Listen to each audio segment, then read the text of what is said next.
My name is Clara Dawson, and for a while everyone thought I'd lost my mind. Not because I actually had, but because the people closest to me needed the world to believe I had. My story isn't simple. It begins with loss and ends with something stolen. Not just money, but reputation, dignity, sanity. It started when my father died. I was his only child, his pride, his world. And he made it very clear in his will. Everything goes to Clara. The house, the land, the accounts, and even the antiques from generations ago. All carefully detailed in the inheritance papers. When I first told my husband Ethan about it, he seemed supportive, smiled, hugged me, said all the right things. But later that night, I caught the look he shared with his mother, Margot. A look I couldn't explain then, but I'd learned to fear it later. Margot had never liked me. She always thought I was too soft, too dramatic, and too emotional. In other words, she thought I was weak. So when I inherited more money than her entire side of the family combined, I became a problem, a threat. At first it was subtle, small things. I'd lose track of my keys and find them in the freezer. Forget conversations I knew I had, only for Ethan to say they never happened. One time I woke up and the front door was wide open. I swore I had locked it. Ethan just raised an eyebrow and said, "Are you sure you're feeling okay, babe?" I started doubting myself, writing things down, setting reminders, keeping a journal. But even then, entries would go missing. Notes I'd left on the fridge would disappear. Passwords stopped working. My bank app showed charges I never made. Then came the whispers. At a family dinner, Margot chuckled and said to Ethan's aunt, "Clara's always been a little fragile. Since her dad passed, it's gotten worse, bless her heart." I stared at her in shock. But when I confronted Ethan later, he said, "She didn't mean anything by it. You've been a little off lately." Then came the big one. I had a panic attack at work. My hands went numb. I couldn't breathe, couldn't speak. They rushed me to the hospital, and when Ethan arrived, he looked almost pleased.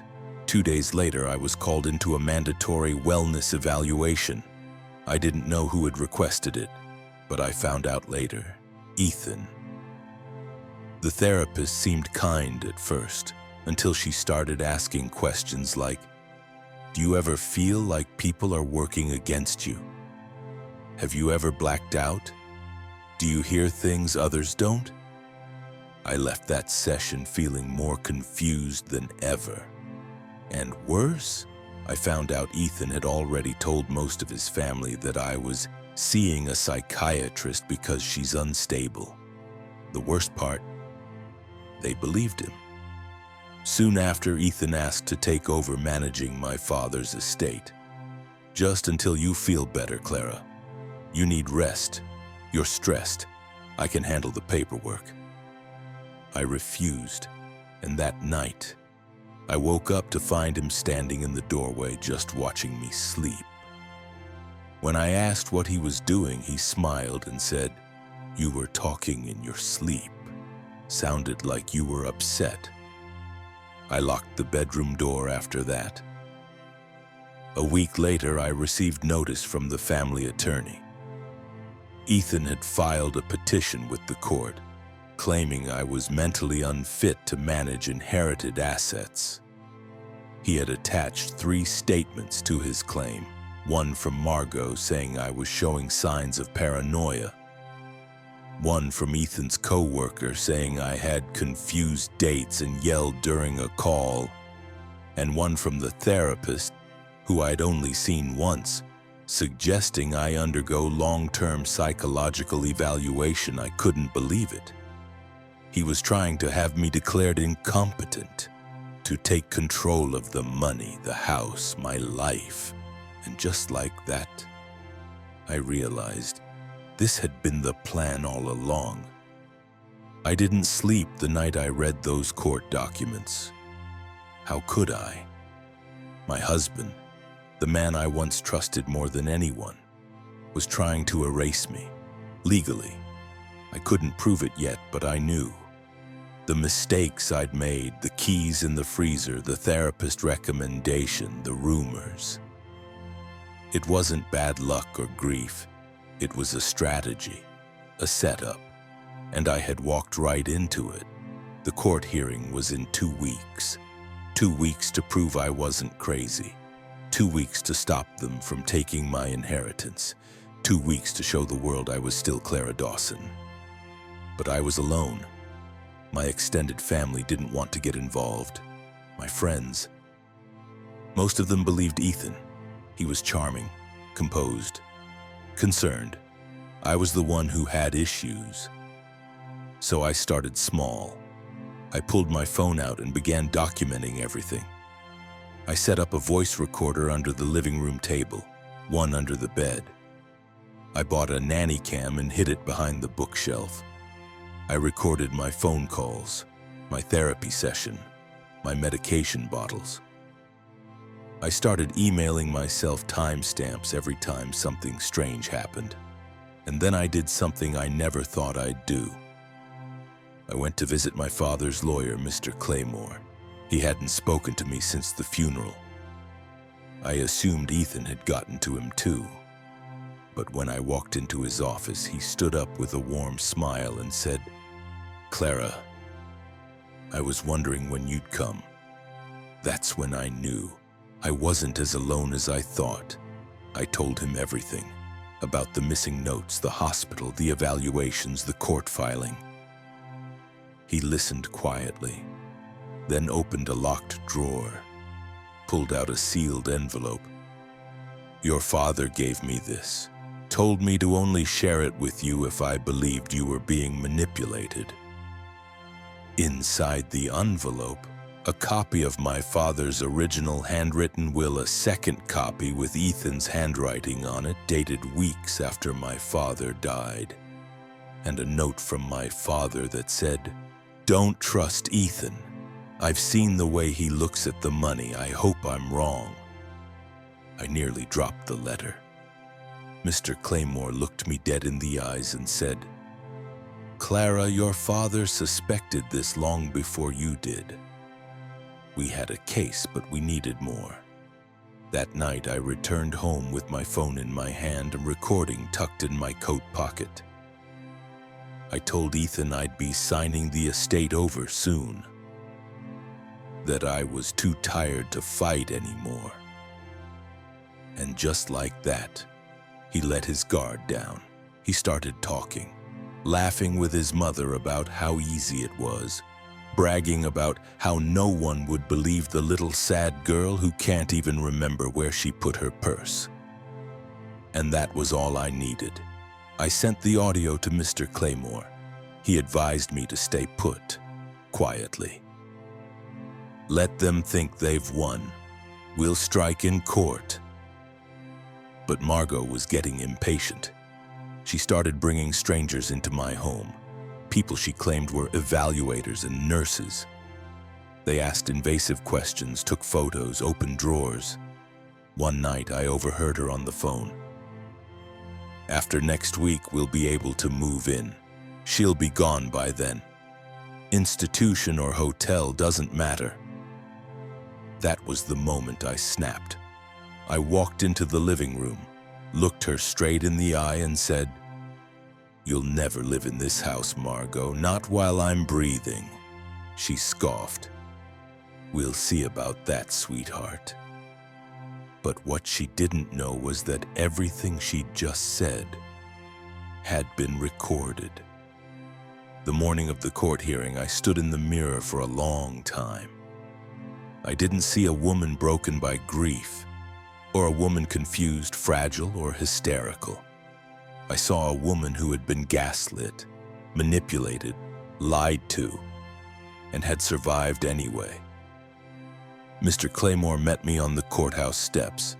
He handed me a folder and whispered, Today, we don't just defend your sanity, we bury their lies. Ethan was already inside, wearing a gray suit, a somber expression. Margot was with him, dressed like she was attending a funeral. Fitting, really. They were about to witness the burial of their plan. The judge began the hearing by reading the petition. According to Ethan, I was mentally unwell, prone to confusion, and unfit to manage high-value estate matters. He even brought a counselor to testify, one who had only spoken to me for 10 minutes. But when it was my turn, I didn't flinch. Mr. Claymore stood beside me and submitted the original will with my father's handwriting, the altered version in Ethan's handwriting, the recordings of Ethan and Margot conspiring, a written report from a forensic handwriting expert, and a statement from my current licensed therapist confirming I showed no signs of mental instability. Then he played the audio. Ethan's voice, clear as day. Once we get her declared incompetent, we can move in. She won't even know what day it is. Margot's laughter followed. She's always been a little unhinged. We're just giving the world what it already suspects. The room fell silent. Ethan's attorney looked like she wanted to disappear. Margot turned pale. Then I stood up, and for the first time in weeks, no, months, I spoke freely without trembling. This isn't just about money. This is about power, control, and abuse wrapped in politeness. They used my grief to make me doubt my mind. They tried to isolate me, erase me, and steal what was mine. The judge didn't even need time to deliberate. Petition. Denied. All claims of mental incompetence dismissed. An official inquiry into fraudulent manipulation of legal documents was launched against Ethan and Margot. Outside the courthouse, the press was already buzzing. Word had leaked about the audio files, about the will forgery. A reporter asked me, "Do you have anything to say to your husband?" I looked directly into the camera and said, "You can lie for a while, but the truth doesn't need a mic. It just needs time." That night I returned to my father's house, my house, and walked every room like it was my first time seeing it again. Because in a way, it was. I wasn't the same Clara anymore, and I didn't need to be. A month after the hearing, I sat in the very same lawyer's office that once delivered my father's will. But this time it wasn't about defending my sanity. It was about rewriting my story. Ethan and Margot were officially charged with fraud, defamation, and attempted coercion. They had forged legal documents, submitted false psychiatric evaluations, and plotted to gain power of attorney over me. The judge issued a restraining order against both of them. They were forbidden from coming within 500 feet of me or the estate. Their reputations? Ruined. Their social circles vanished. Ethan lost his job. Margot was shunned by the very society she once prided herself on impressing. Poetic justice. I didn't want to gloat. I just wanted peace. But when I saw Ethan's name flash on my phone weeks later, I answered, not out of curiosity, but out of closure. His voice was a whisper. "Clara, I lost everything. I made a mistake. Please, I need help." I paused, then calmly said, "You didn't make a mistake, Ethan. You made a choice," repeatedly. "I thought we were in this together," he murmured. "We were," I replied, "until you decided power was more important than partnership. And now, you'll live with that." I hung up, blocked his number, and never answered again. After that, I started therapy, real therapy, with someone I chose. For the first time, I began to heal not just from Ethan's betrayal, but from the years of walking on eggshells around people who used kindness as camouflage. I also started a blog, anonymously at first, where I shared my story. I called it Unwritten Diagnoses. It exploded. Thousands of women messaged me saying they too had been called crazy, to silence them, to control them, to take something from them. One comment stood out. "Thank you, Clara. I thought I was the only one. You helped me believe myself again." And that, more than the house, the inheritance, the court victory, made everything worth it. A year passed. I turned the old study in my father's home into a support center. A real one for women going through similar legal battles. We partnered with attorneys, therapists, and financial advisors. We helped them reclaim their voices. We named it after my mother, who had passed when I was young, the Helena Project. Because if she had been here, she would have believed me from the very start. On the 1-year anniversary of the court hearing, I stood in front of the very same mirror from that morning. But this time, I didn't see a woman fighting to prove her sanity. I saw a woman who had nothing left to prove. They tried to call me crazy.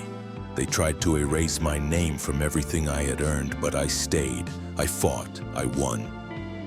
And in the end, I took back not just my inheritance, but myself.